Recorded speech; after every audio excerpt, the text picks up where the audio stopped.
Hey, welcome to the From the Shadows podcast. I am your host, Shane Grove.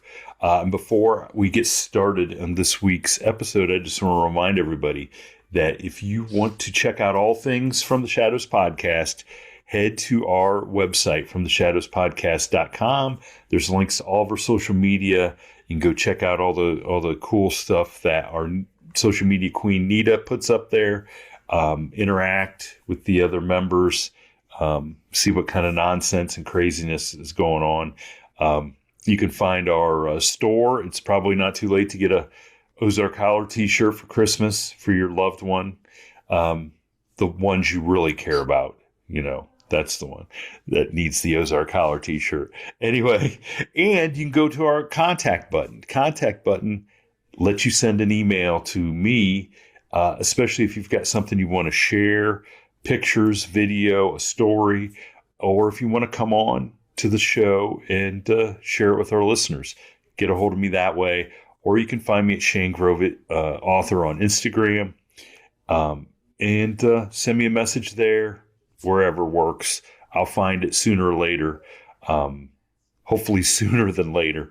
But when I have a guest on like we've got today, and I say, go check me out, Shane Grove author on Instagram, I feel like a fraud because I have a real author on the show today who's got a real book with real stuff in it that I think you guys are all going to find super interesting. So I want to welcome Derek Davis, real author, to the From the Shadows podcast. Welcome. Thank you. Thanks for having me. And everyone can become a real author if they just self-publish something on Amazon. So listen, you don't pull the curtain back and, I can't let it stand. Well, when I say that, I mean, the book that you have written has a lot of research, a lot of, real stuff in it, unlike the fluff that was put out and under my name as a book, which I did not do. But anyway, I digress. That's a whole nother podcast. So Derek, you've written a book called Christians Avoiding Monsters. And that's not something we do here on the show. We tackle monsters head first as often as we can. So tell us a little bit about this book, the title, what made you want to tackle this subject and why you felt like it was worthy of a book. Yeah, so Christians Avoiding Monsters, I'll just bring that graphic in real quick on the screen. I self-published that on Amazon. I am an audience member, just like everyone else out there. So I am I'm someone that has listened to these stories, just like all of you and everyone listening. And I don't know how long it's been, but at some point I began to consider, what if it's not ridiculous? What if discounting these things out of hand is wrong? And there's a whole worldview conversation there. We can get into that later if you want to. But when I did start to say, well, what if these things are true? It opened up everything. And then suddenly, the stories were repeated by many who did not know each other through time and distance. And this is something, that a lot of your audience probably can relate to. Like, yeah, I remember when I started. Yeah, that's how I felt too. And that's why I stayed with it. But one thing that I noticed is I'm listening to this show and that show and that show, sometimes going into some crazy, crazy things. Mm-hmm. And there's this comment down below that says, Christ is king.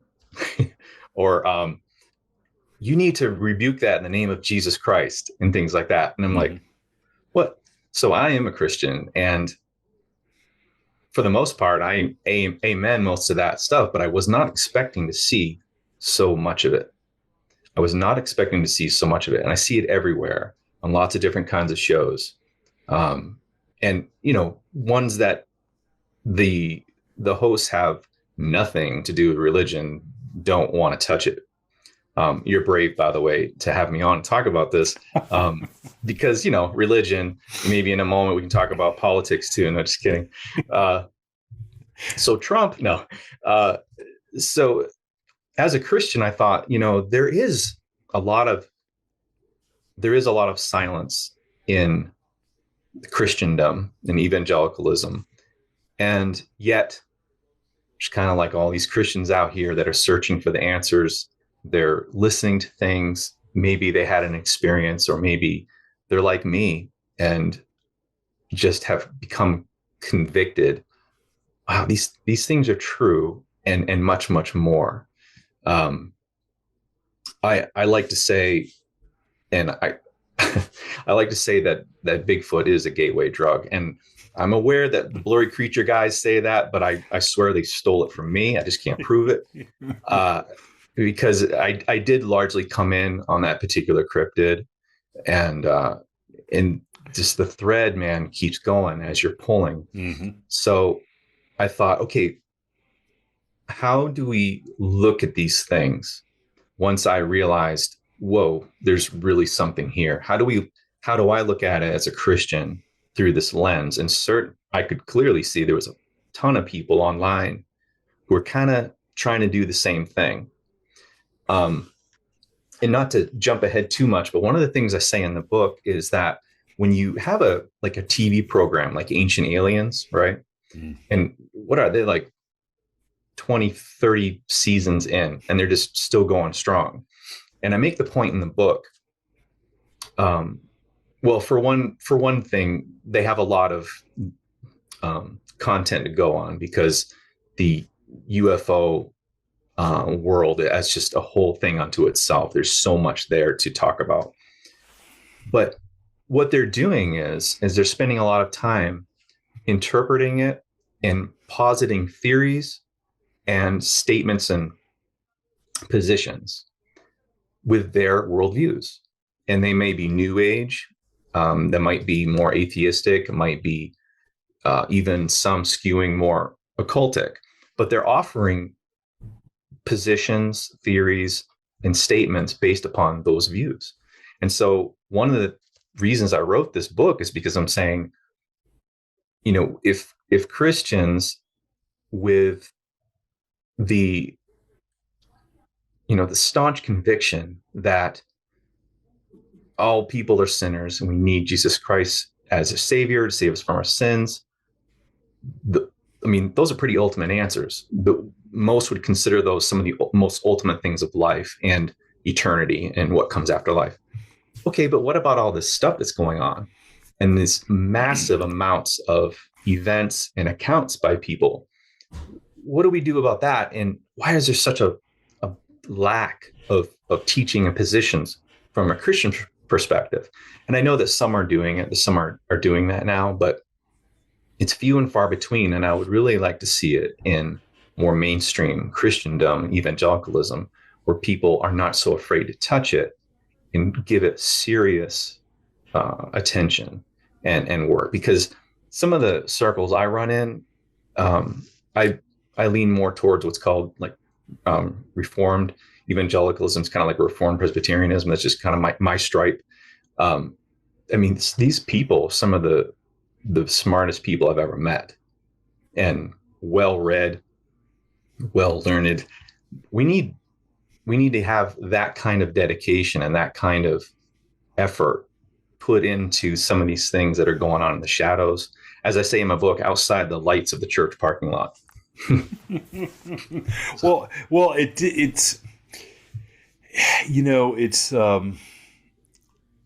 when you read, we were talking about the comments and how you saw people, so why are those people watching the shows?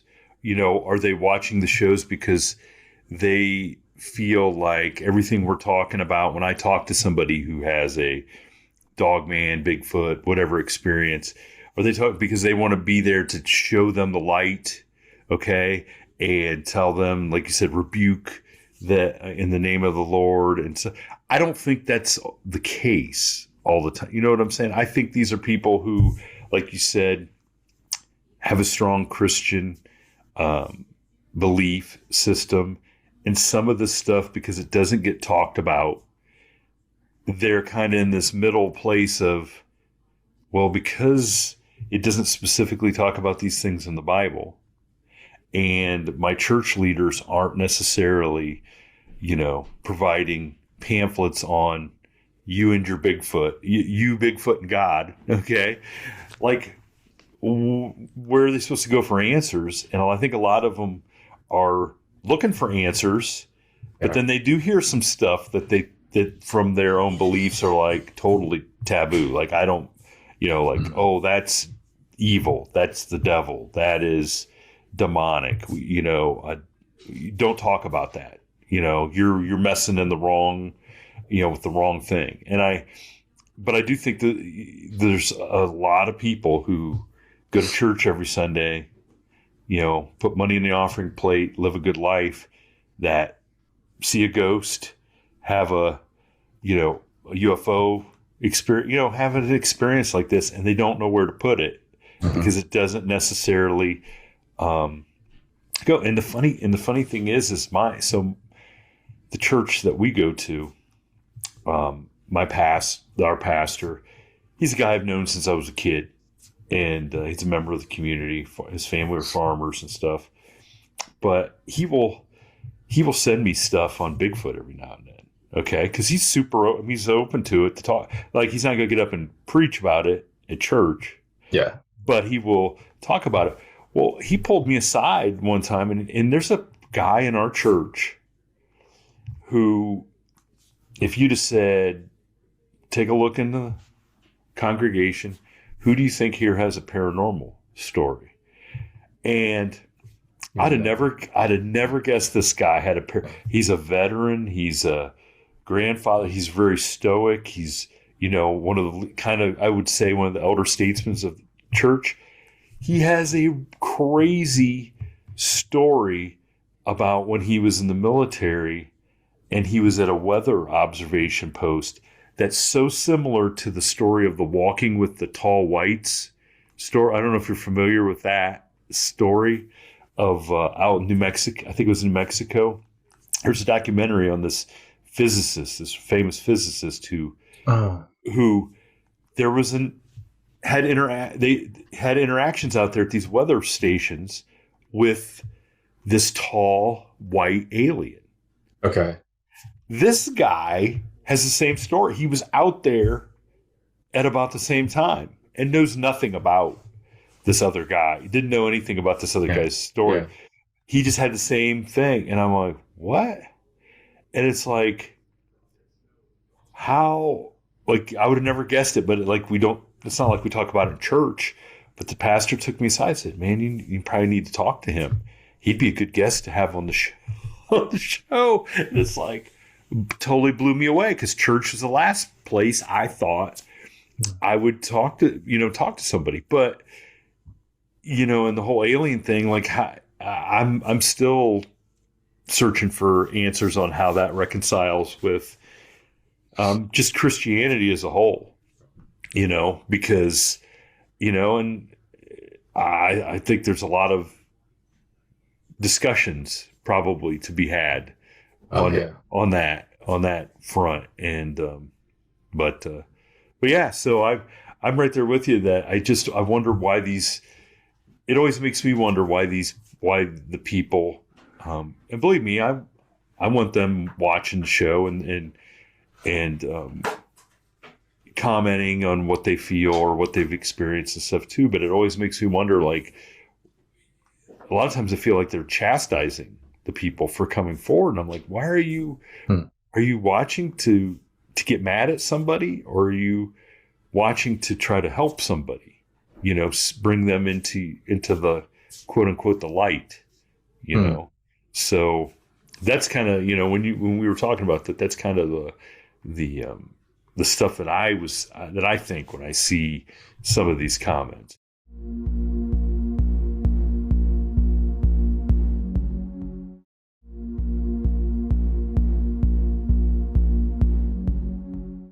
And when you say that, in the chastising angle, are you referring to maybe how they're saying, well, you should have done this, you should have done that, using the name of No, Jesus, stuff like that? no, there's people that will, when you have somebody that's dealing, especially with the paranormal, with like seeing a entity or an entity that they feel is like, the guest will say, I feel like this was like an evil entity or something.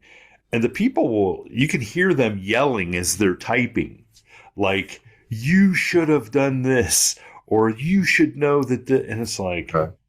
the people the people come on these shows to talk about their experiences because they don't know what to do.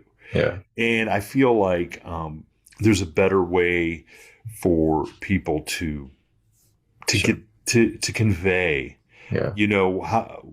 what their answer might be to Yeah. this person, or suggestion Okay. to this people. And I think I think people get so passionate from that angle that it sometimes shuts people off from listening to them. Right. And understandably so. A lot of the people are apprehensive to talk about their experience. So it doesn't take too much criticism, I wouldn't think, to No. send you back into your shell and keep still. And that's the fear, right? And that's why we have probably pews full of people who have had stuff happen that you'd never know, and most will never tell, because what do you do with that? How does that fit into this world? I don't see it in my Bible, so I don't know what to do with that. What will people think? So yeah, again, that's just another reason why I'm trying to foster some discussion and get things shaken up a little bit. And again, I don't mean to say I'm the only one saying this. There are people out there that are saying this, but we just need more of it. We need more of it.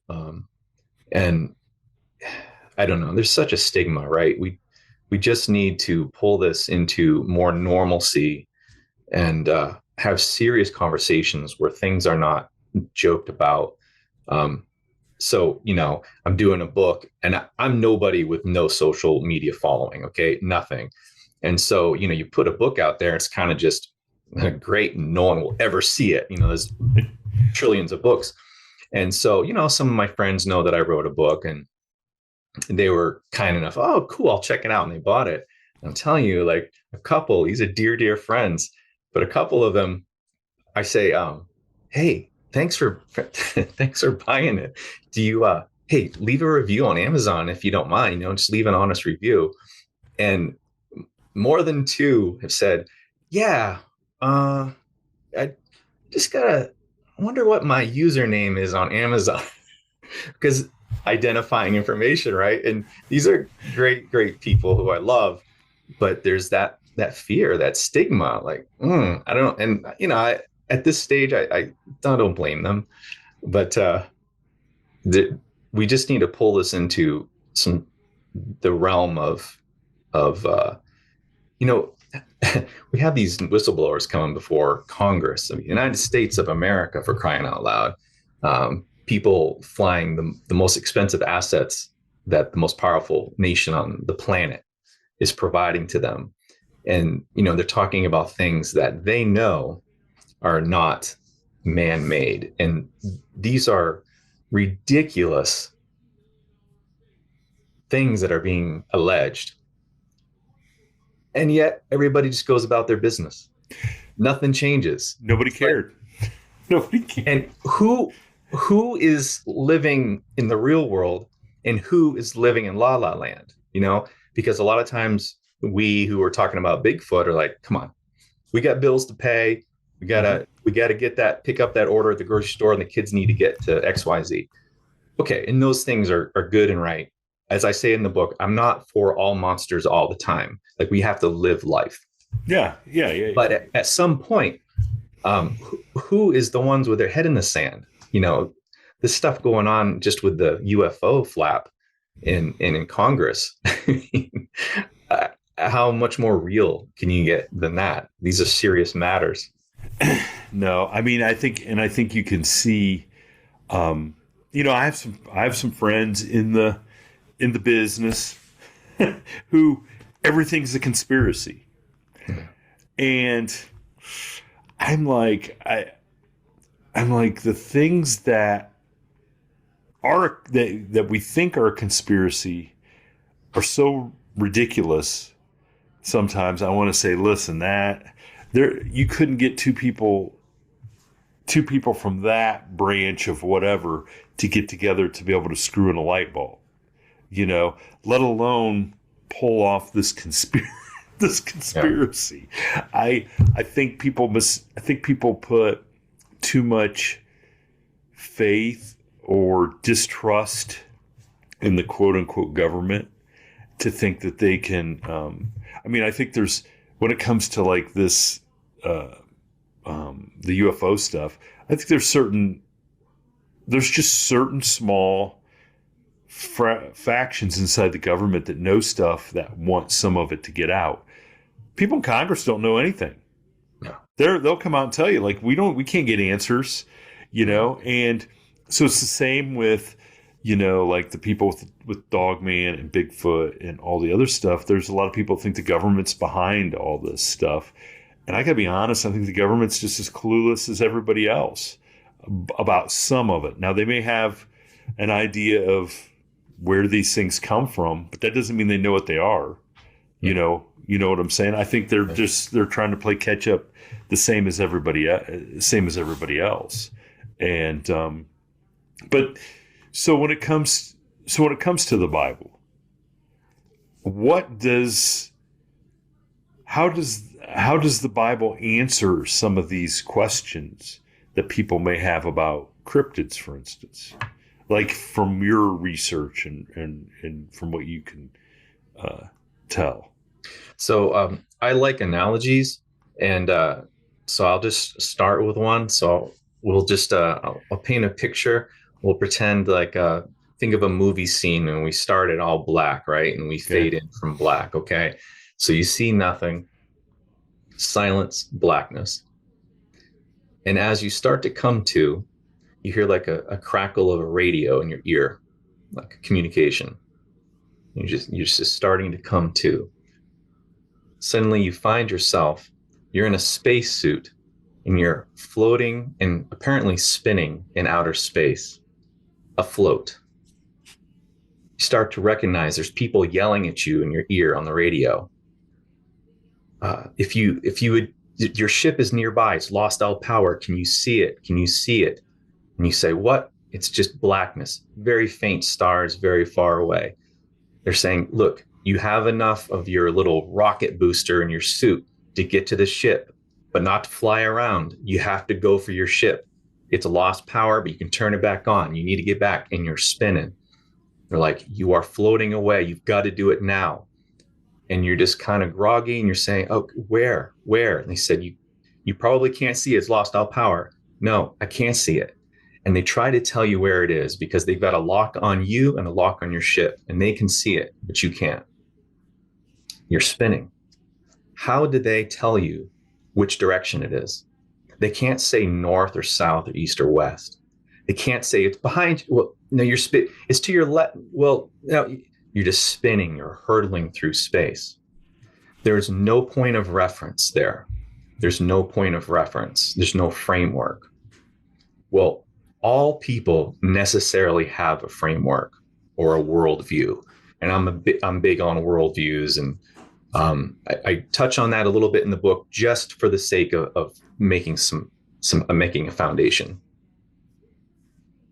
Yes, they're useful, but that's not why we have them. We have to have them to do anything, to function.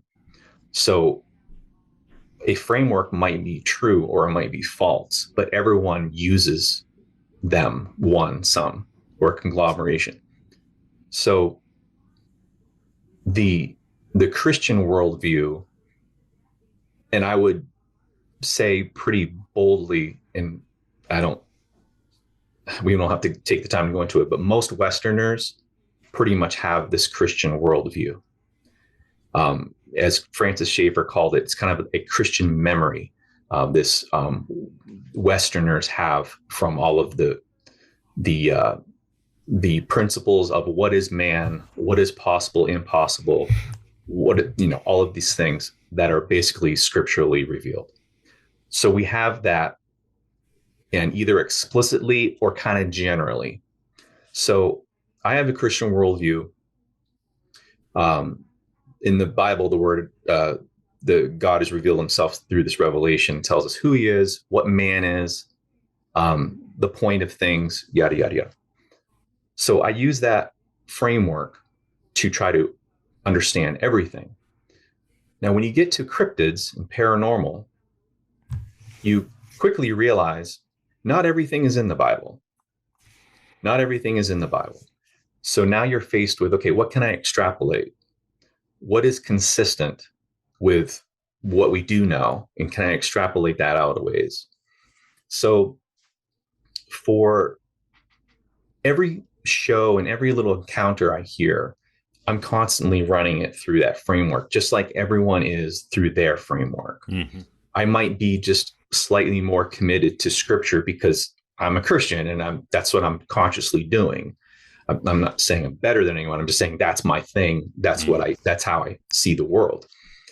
So I'll say right out, this book is about, hey, Christians, we need to do the hard work of listening to people, believing people, and get about doing our best to formulate what is going on based upon the word that God did reveal to us, make some positions, some statements, minister, help those who have had experiences and maybe erect them.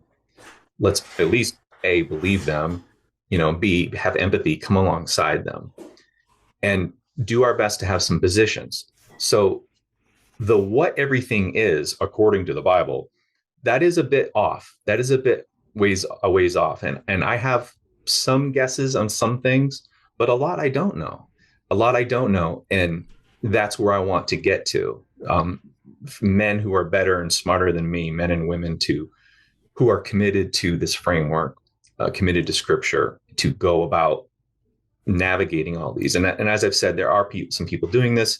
This is not completely not being done, but we need 1,000-fold of what we currently have.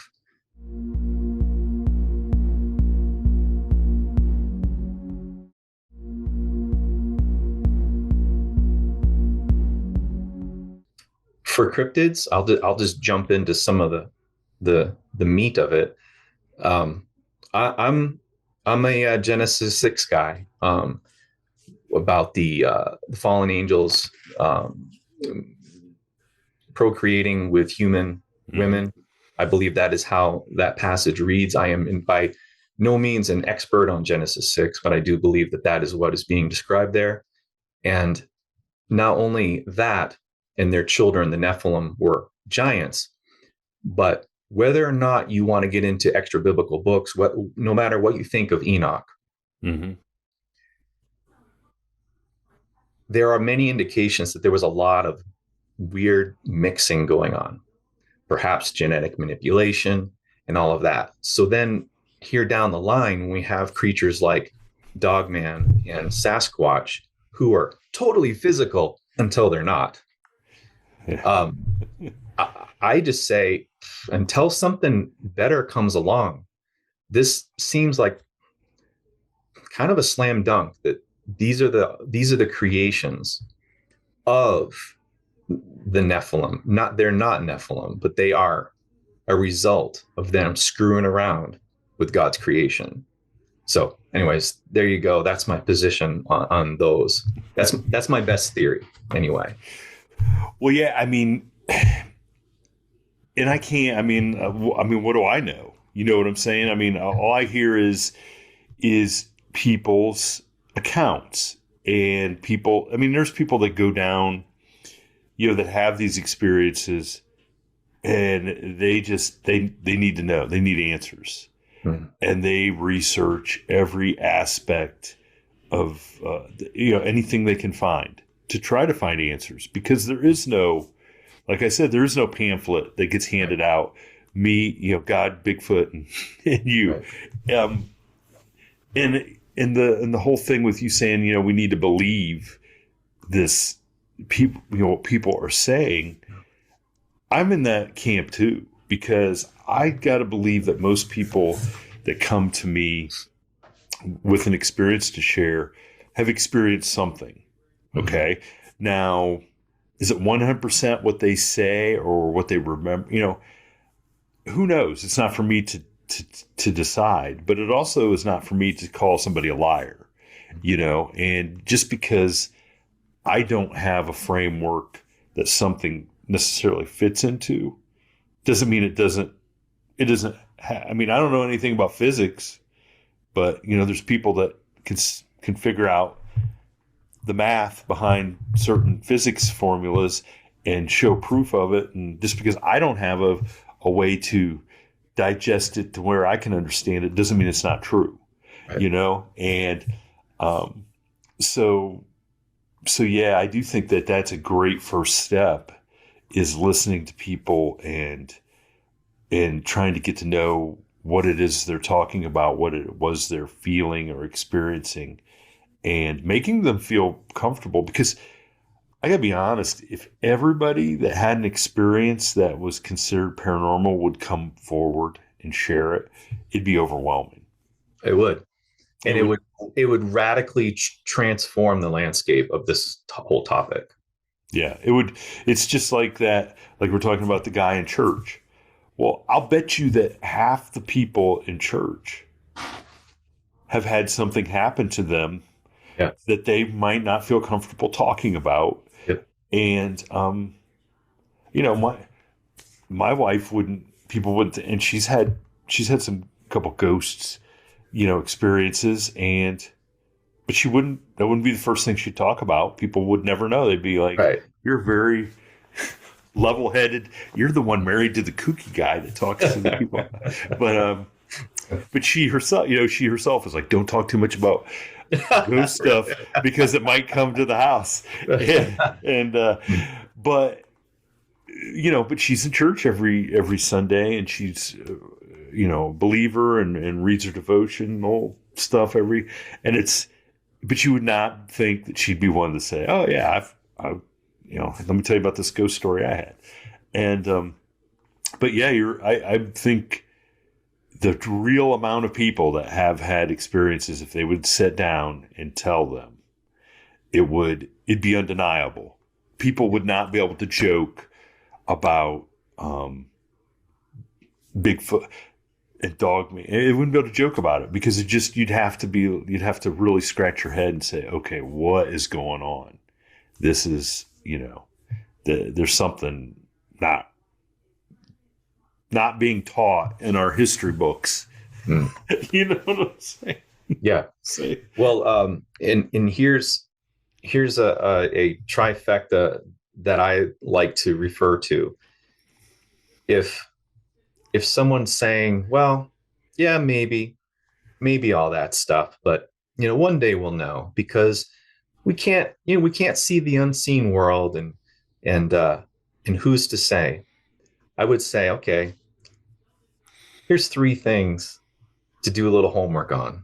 Okay, no matter what your background is. Telepathy tapes, Mandela effect, and the double slit experiment. Those 3 things are all objectively able to be objective. Okay, well, I got to be careful with the Mandela effect. I am a witness, so you can put a gun to my head and I'll be your objective witness. But these things are objectively able to be proven to be beyond what we understand to be normal in this world. This world is not what most of us think it is like day to day when we are going to work and to Target and the grocery store. There are crazy and wild things happening now in the real world. Not maybe someday we'll find out and it's all unseen. No, right now things going on. And if we only are ignorant of it if we choose to be, if we choose to not look at it. And one of the chapters in the book is called, well, chapter 1 is your sources. And I just talk about how we're creatures of habit, and we go to work and we take the same commute and we do the same things. And we don't scrutinize the mundane. We don't, all that is normal, we don't question. Why would we? So we get our information from like the same sources and the same places. Well, not to get too conspiratorial, but if there are kind of approved overarching narratives, that's all you're going to hear. That's all you're going to hear. And you're going to get it from all sorts of places, because the plethora of choices is really an illusion. We really get information from very few sources, and then it branches out. And then chapter 3 is attention. So talking about where our attention is, and we have a limited amount of attention. So where we are focusing it and what gets in, and then we tend to shut things. Okay, I got an answer on that, and you move on. So sources and attention, that really, really drives how I don't know what to call people that don't believe in the stuff. I want to call them normies, but that just sounds so condescending. So I don't dare do that. But it's easy to see how people stay in the one lane and don't consider these other things, like those 3 things I mentioned. Those are atom bombs of strangeness that are right here that you can look at, and they will tear you up. I don't really care what your background is or what you believe spiritually. They will rock your world, because they do rock the foundations of what we kind of feel our world is. So kind of getting off the subject there, but what you're saying though is so the mundane. Okay, I drive the same way to work, like you said, every to work and back, and have now for 10 years. You know how many times I'll look and be like, I never noticed that house, because you're focused on one thing and you think you're doing the same thing, and be like, I never noticed that house back in the field, or I never noticed that, and you pass, and this is the path that you should know the best, because it's the one you're traveling, every single day, twice a day. And you just get in that tunnel vision of, I just got to get to where I'm going. I'm not paying attention to what's going on around me totally. And so I totally see how people could get sucked into certain viewpoints and not pay attention to everything going around, because something as simple for me sometimes is just a house sitting in the field that I never saw, because it was 3 feet beyond my vision as I'm driving to work, and it'll blow my mind. like we're on a Sunday drive going the same way to town, and be like, oh, I never even noticed that, So, and our minds are so interesting and complex that chances are maybe you did on a certain level know about that, but it never reached a certain point in your consciousness that you got to that point where you I felt I didn't need, I don't need to know I don't know who lives there, I don't know anybody around it, I don't have any but that goes right hand in hand with some of the other stuff. Is I live in New York City. What do I care if somebody is seeing Bigfoot out in the country?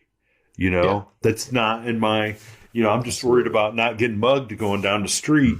I'm not going to see a UFO because there's so much light here in the city. I couldn't see a ship if it was, and maybe around the corner is an alien.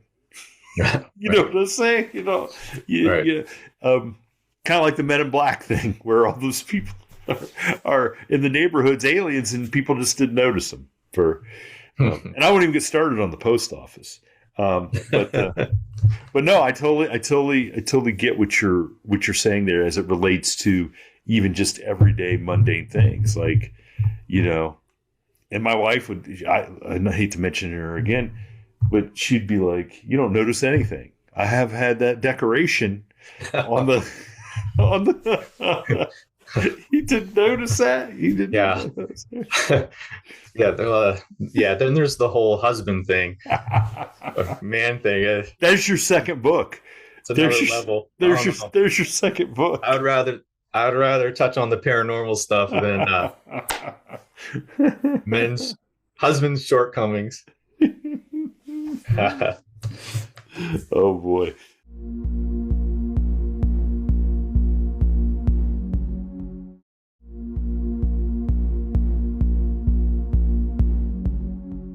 As you were a consumer of the shows and stuff, and I don't think you've had any of your own paranormal experiences, have you? Because we've never talked about. I mean, has there been anything that has happened in your life that might have been like, okay, I need to find an answer for that, or I don't have an answer for that. Where do I find it? Not any cryptid. So no apparent flesh and blood monsters of any sort. Um, Seen some absolutely strange lights in the sky stuff. Had some audible walking in an old house with no one there. Kind of some of that minor stuff. Have had some well things in my sphere. I guess I can't get into it too much, but things in my world that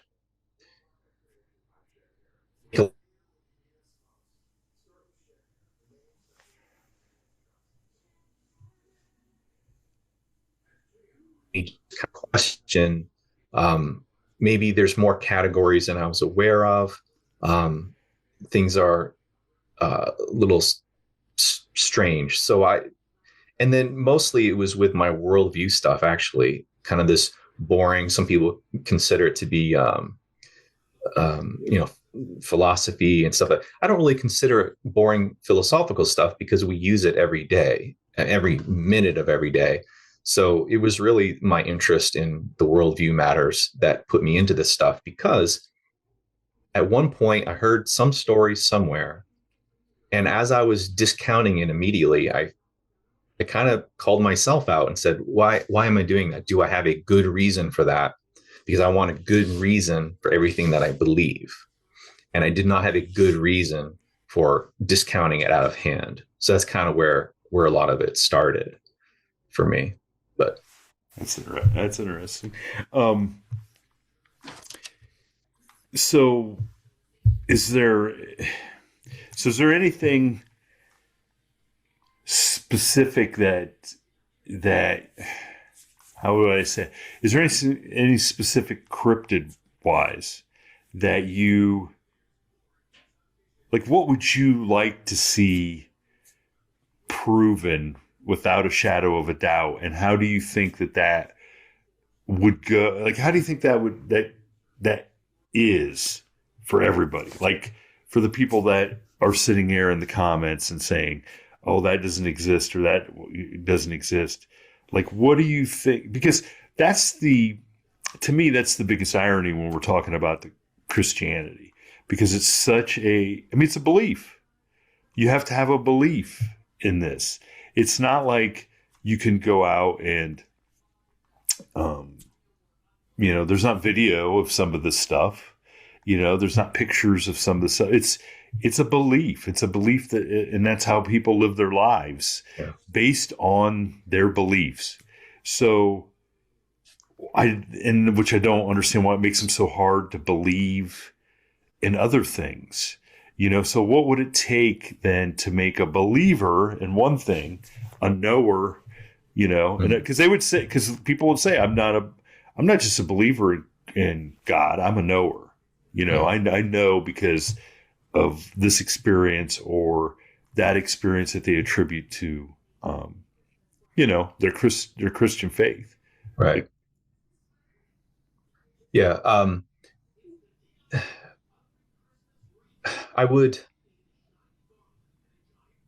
I really want the folks that are like me, that are convicted that these things are true.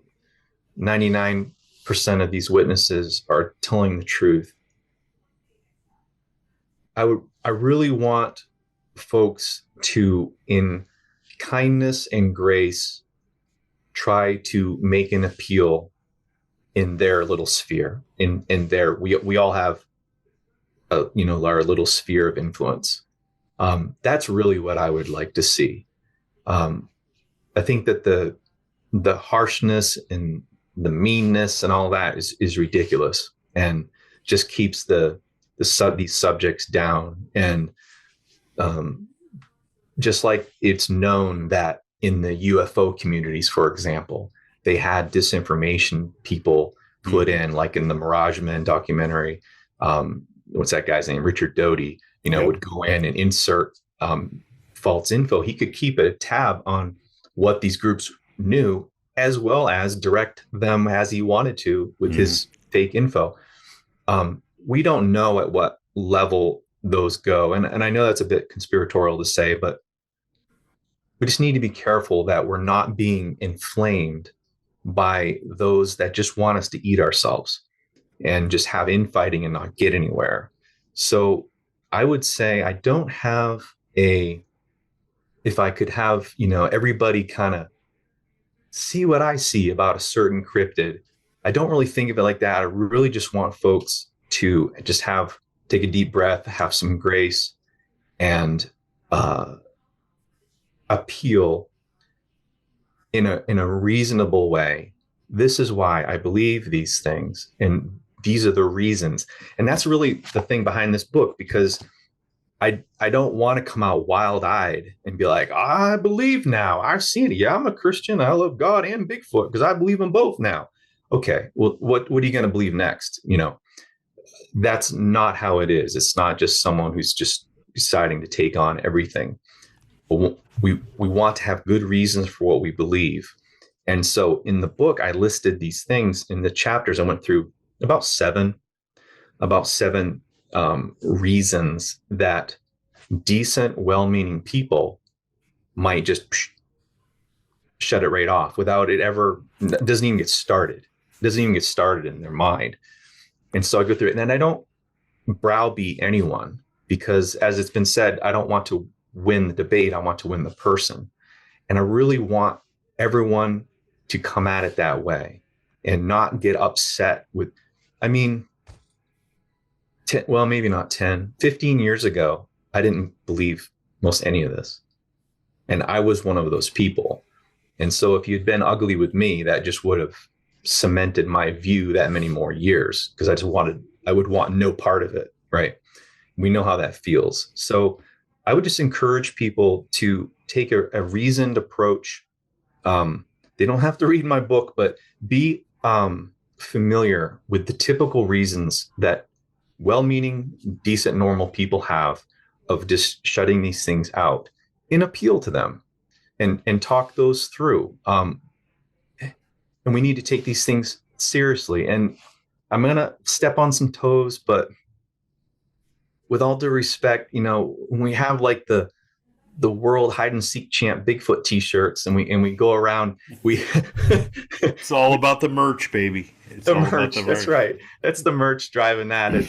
But it just kind of lends to this silliness, and the subject's not taken seriously, and it needn't be that way. And so I would just, and our community is our biggest strength, right? Because I don't know, I haven't spent too much time in your comments, but from what I've seen, you got a pretty good group there. And we do for the most part. Yes. Yeah, I will. And agree. I'm not blowing sunshine. That's, I think, largely due to the tone you set and the respect that you show guests. There's a few of you guys like that, like Wes Germer and Lance Hightower, and it tends to attract the right kind of people too. And people tend to be, so those are our best assets. And I would just like to see this group and these kinds of people, with the reason, go into their little spheres. I'm repeating myself, but to address these reasons. Do you want me to just bang on those chapter topics real quick? so that Yeah. people understand what I'm talking about. Yeah. But I want to make a point quick Yeah.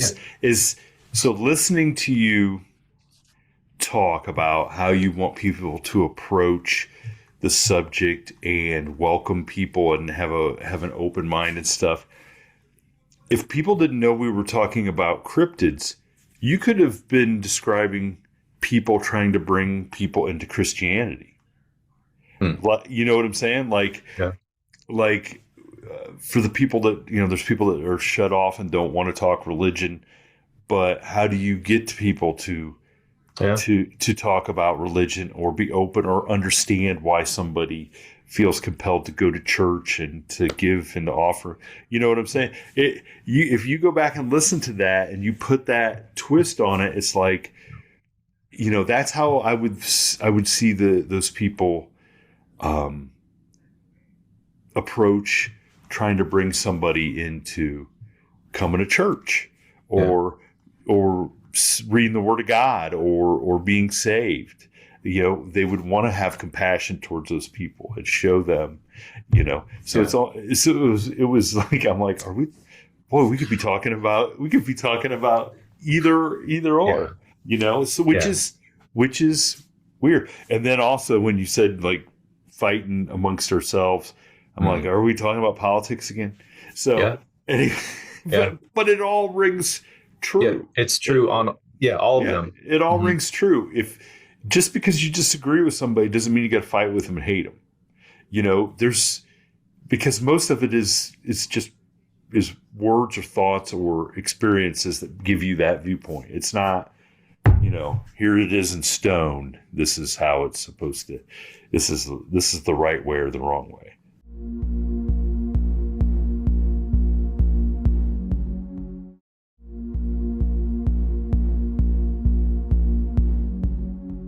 So let's go through some of those things in the book. Yeah, and the point of this is just so that people understand, because I'm talking about the reasons. Well, so these are the reasons that I go over in the book, and this will give people a sense of saying, okay, so this one guy thought of these reasons and categorized in this way, and maybe it will be helpful to folks to think things through these ways as well. Okay, so first was your sources. I touched on that, how we get most of our information from relatively few sources. So the sources of our information. And I did make the point in that chapter that even when we think we're listening to alternative news, and oh, my guy, he's above the noise, it's a large part of it is inescapable, because even your guy who's so brilliant and is above the noise, he has to necessarily get some of his information from that narrative machine. So your sources. 2 is your bias. This one was my big one. So I just talk briefly about what bias is. And do you have a good reason for what you believe? Or is it just like, this, that over there, that way? It's this unfair prejudice against something, usually in a negative way. Attention, I mentioned that earlier. But I give attention 2 sides. One is we have a limited amount of attention. So we can't but spend so much time on stuff. And we are busy, and that's okay. And family should be first, right? But it also means that if we never, ever give attention to these other things, they'll never, ever get looked at. But then the second side of attention is I did speak to people of faith and their concern for giving their mind to evil things. So, you tend to become more like that which you focus on and meditate on. I don't want any part of that. That's why I don't play with Ouija boards. Like I don't want to give anything to this thing because I don't want to become like it. So I talk about that. And that may have been the chapter where I said, I'm not going for all monsters all the time. We just need to look at it, have our position, and then keep living life. 4, fear. Talk about sometimes people just don't want to be scared. And some of these people do. believe that these things are true. And that's why they avoid it, not because they don't believe, but because they do. So I speak about that a little bit. Chapter 5, systematic darlings. That one was some friendly fire, especially towards my ranks. Um, Systematic theology is the term I was going at there, and settled theological beliefs. And I am not going for chaos or upheaval. Systematic theology is good. Having systems and frameworks is necessary. And I believe the Bible provides plenty of information to have one. But there are things here and there that may not be accurate. And we need to be careful that, like semper reformanda, always reforming, we need to keep in mind, is that settled because it's correct and nothing will ever touch it? Or is it settled and we will analyze any other thing that comes down the line, and we'll analyze it in light of the word? Is this still true? Because as I said in the book, the truth is not afraid of anything.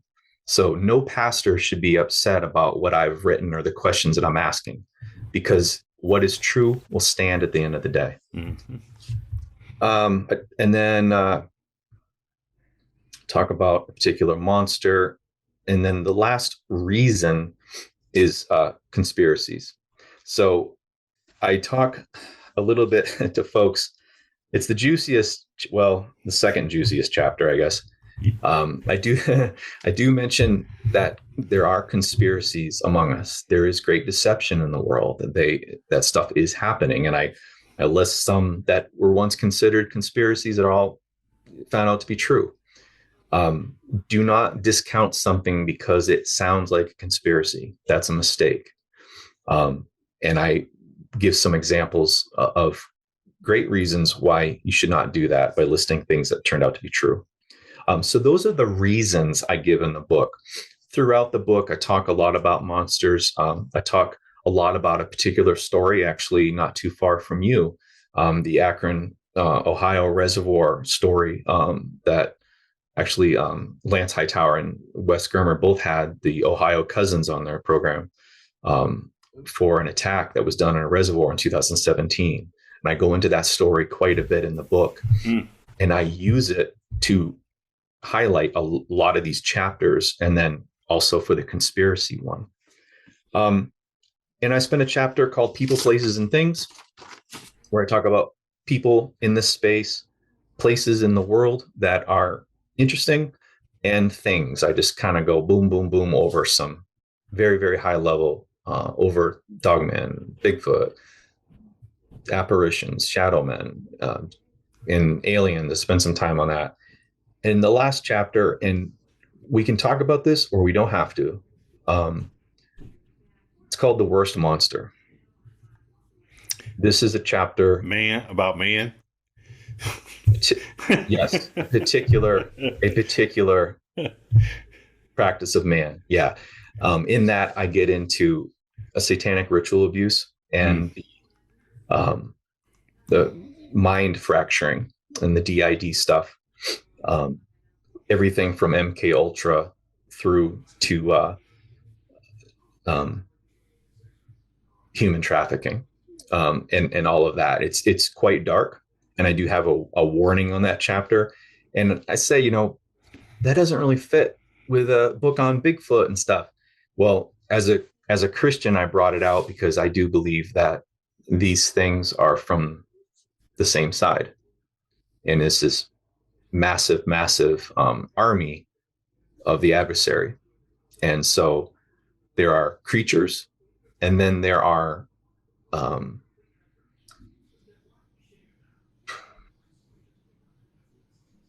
men that are so persuaded by the enemy that they betray their fellow man and abuse them in the worst possible ways. And so I do spend a chapter on that, because it is a monster, and this is about monsters, and it's about things I want Christians to pay attention to and wake up to and look at. So that's kind of how the book is formed. A lot of going through the reasons. The foreword is written by Lance Hightower of Monster 911. Great guy. Like you, really respectful to guests, has empathy, listens to people, shows them respect. And that, I think that's what makes your guys' interviews some of the best. Well, I appreciate that. I mean, look, I take it as an honor to get to talk, that people would want to come on and share experiences that are some of the most traumatic things that have ever happened to them. Um,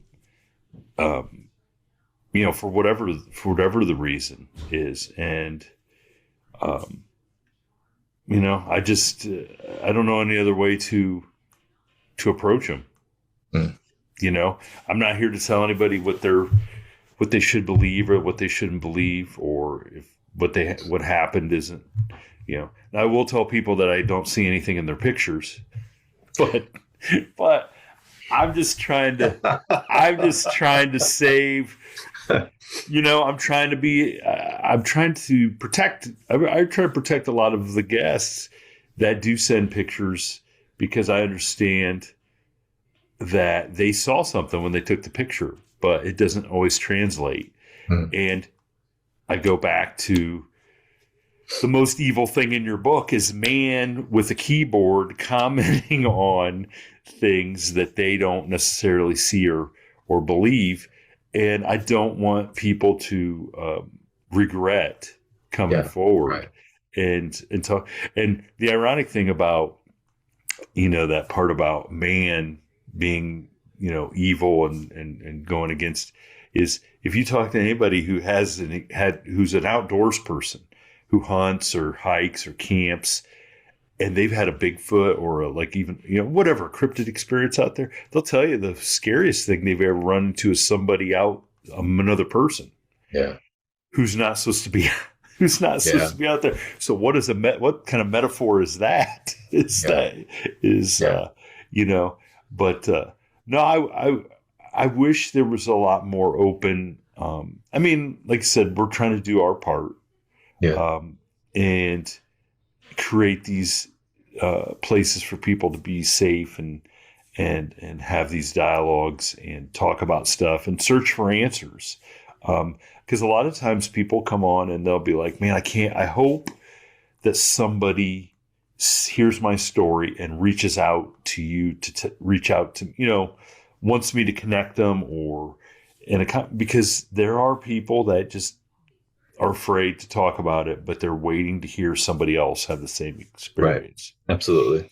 So I want to ask you this: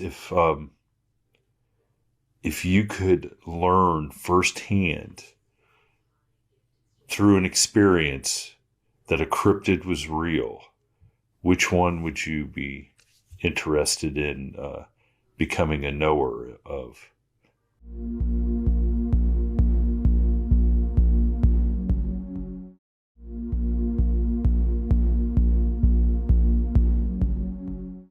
Well, I will say, these ones that keep coming up over and over in these stories, I do believe them to be true. So just for the record, but this, you're right. It's another level to personally witness it. So I agree. Yeah.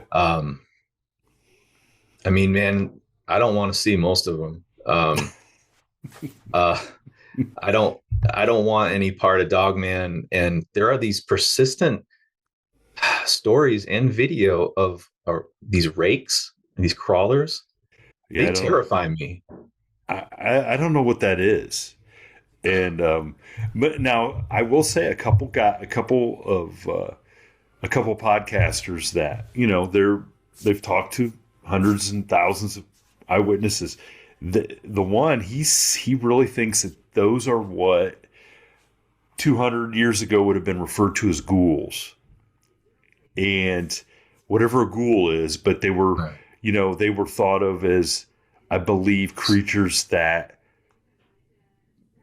went after the dead, like for food. You mean corpses? Corpses. Like, I don't know. I don't know.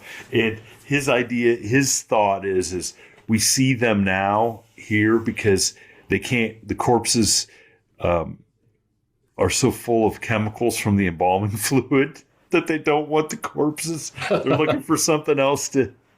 They're looking for something else to eat. But so I'm like, okay, that doesn't make me feel any. Yeah. But it's just some of that stuff is like, what are people experiencing? You know, Yeah. and you're right. I mean, I have people all the time ask me to go out and go Bigfooting, and there's people that have told me, and people that I trust, that said, hey, look, we can take you out somewhere where you're going to have an experience. Hmm. And hearing a howl, hearing wood knocks, whatever, okay, you can kind of tell yourself, maybe that could have been something else. I don't know how you put back in the box seeing like an 8-foot, bipedal ape-looking thing in the forest, because that's, even though I believe these stories and I know people that have had experiences, I could still tell myself, it's okay to go out in the woods. Yeah. You see that. I don't know how you can go back out in the woods.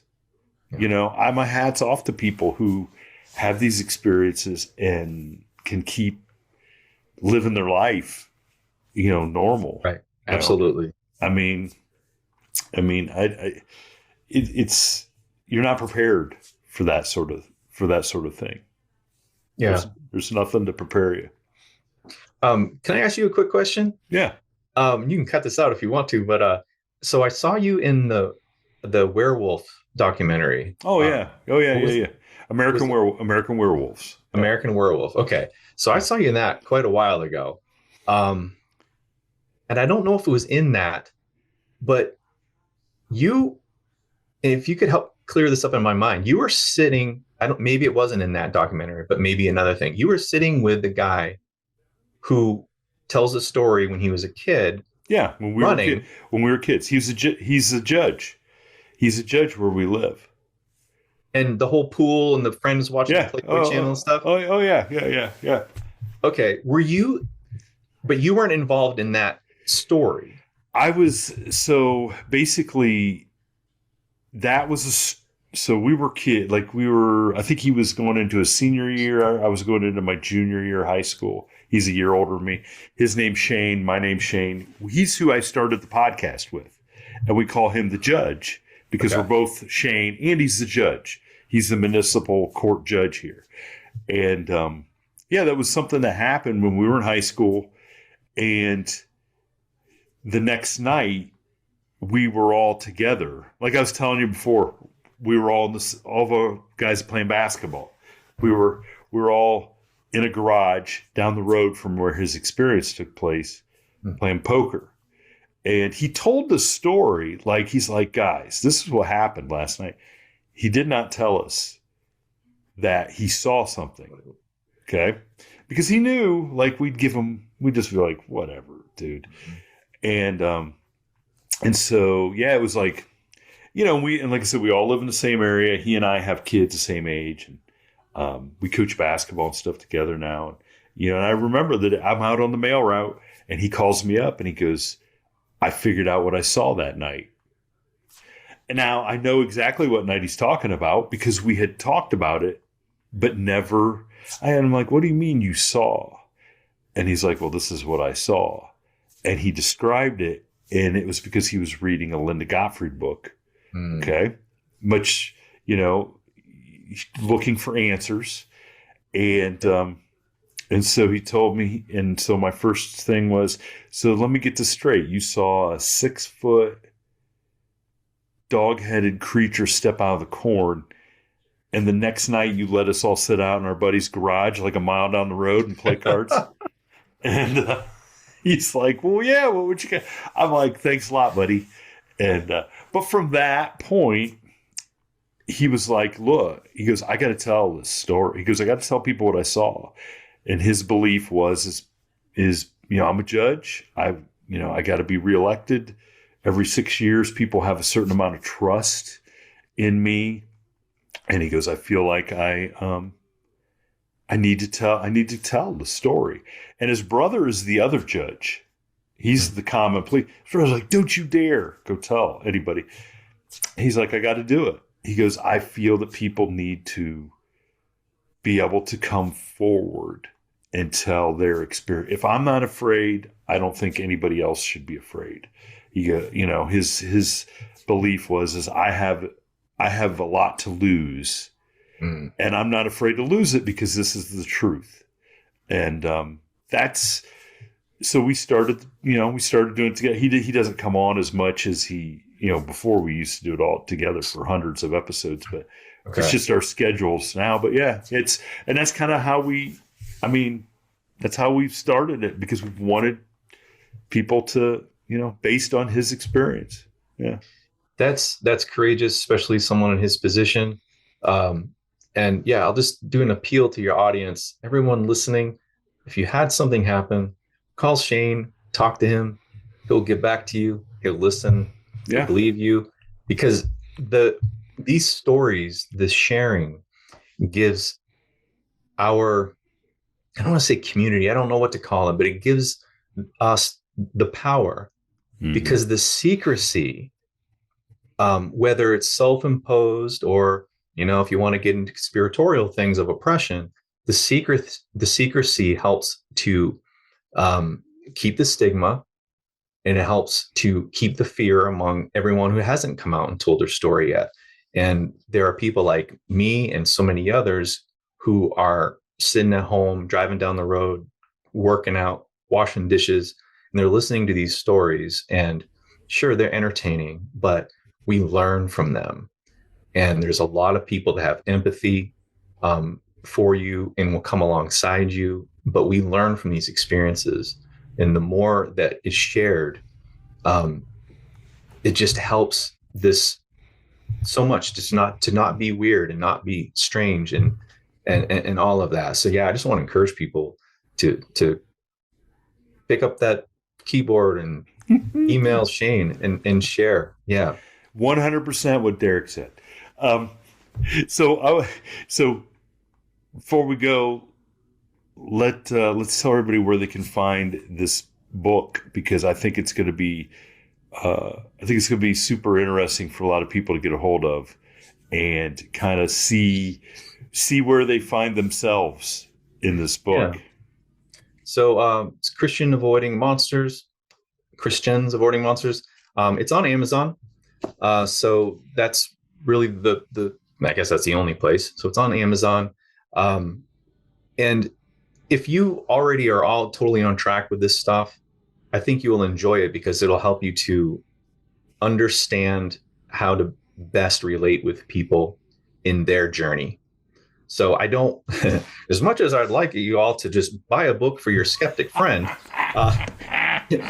although the books may fly off the shelves with that pitch, this I don't believe in beating people over the head with, read this and then you'll believe, but equip yourself so that you can understand the process. Because sometimes when we go from one paradigm and we shift to another, it doesn't take long to forget where we once were ourselves and those objections. And we can't just, beat someone over the head with something to get them. If you really, and you said a few minutes ago, hey, it sounded like you were talking about inviting people to church or sharing the gospel, but it's because it's true for so many things. Nobody wants to be beat over the head about anything.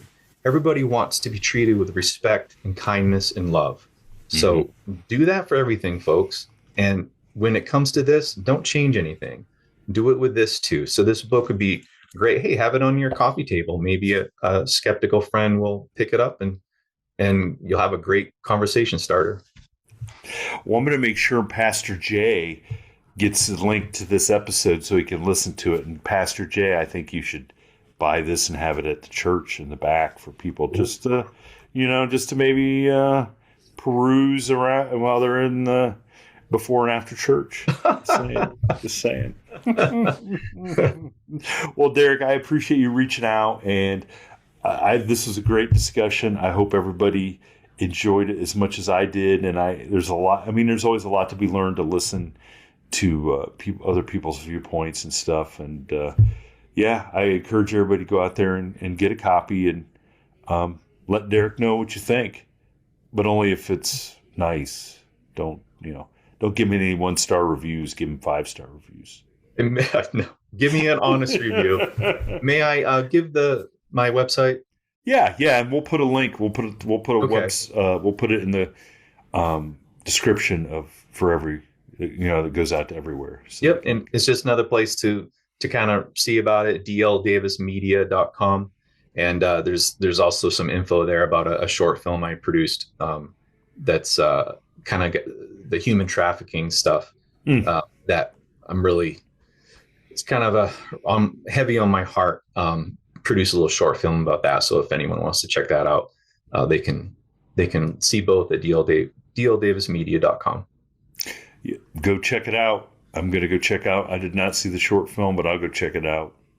So that's another thing that's a heavy topic for sure.